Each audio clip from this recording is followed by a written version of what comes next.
Oke, semoga belum tidur ya. Nih, tolong dijawab ya Pak Dokter. Anakku usia 11 tahun, sakit giginya sudah 2 minggu. Habis itu minum obat, ternyata giginya ada yang bolong. Kira-kira obat apa yang bagus? Semua obat itu bagus. Tapi, yang bagus itu belum tentu tepat dan efektif. Karena gigi yang terkena infeksi, itu sudah masuk ke saraf giginya. Apalagi anak kesakitan.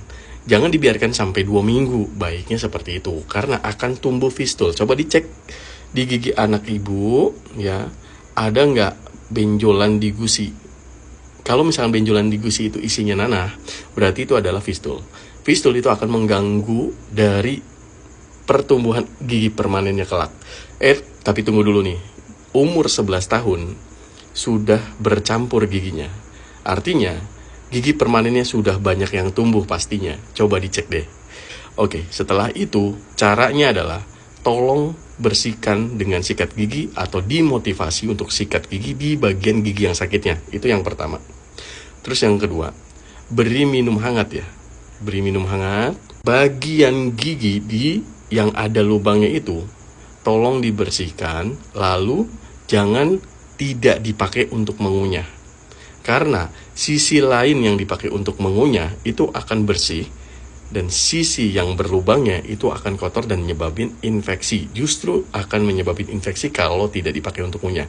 Pastinya harus ada treatment dulu sebenarnya, bukan hanya obat ya. Bu, kalau misalkan sakit gigi, bukan hanya obat untuk menenangkan gigi tersebut atau menyembuhkan. Tapi kalau sakit gigi, perlu ditreatment saluran akar giginya nih. Paling tidak dibersihkan oleh dokter gigi, karena dokter gigi yang punya alatnya. Dibersihkan nih, infeksi-infeksi di dalam gigi ini dibersihkan. Setelah itu entah itu perawatan saluran akar yang nantinya ditambal sementara, entah itu diobservasi pakai obat racikan dokter gigi. Ya, biasanya kalau misalkan sudah 2 minggu ini, pastinya sudah sering minum obat, sudah nyoba-nyoba minum obat apapun, sehingga ada kemungkinan resisten dengan obat itu. Jadi nggak mempan lagi gitu, perlu obat racikan.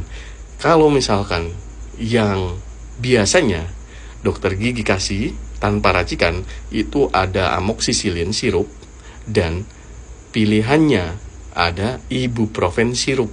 Nah, demam atau nggak demam, diminumin obat itu, tapi harus dibersihkan dulu pakai sikat gigi ya.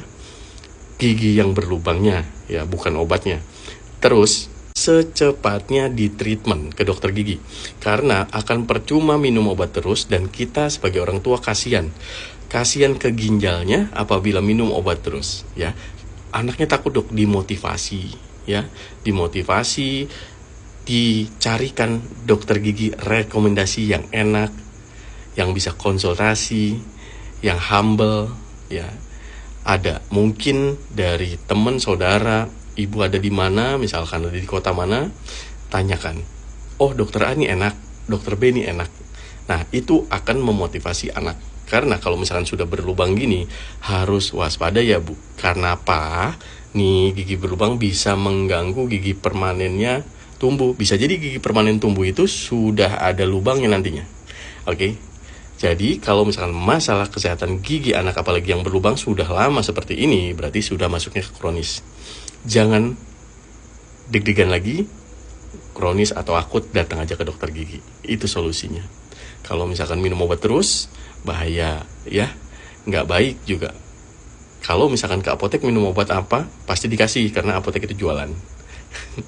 Oke, ke dokter gigi supaya di treatment. Semoga informasi ini bermanfaat bu. Jangan lupa follow, isi lagi di kolom komentar kalau masih ada pertanyaan. Terima kasih. Sampai jumpa di video selanjutnya. Ciao.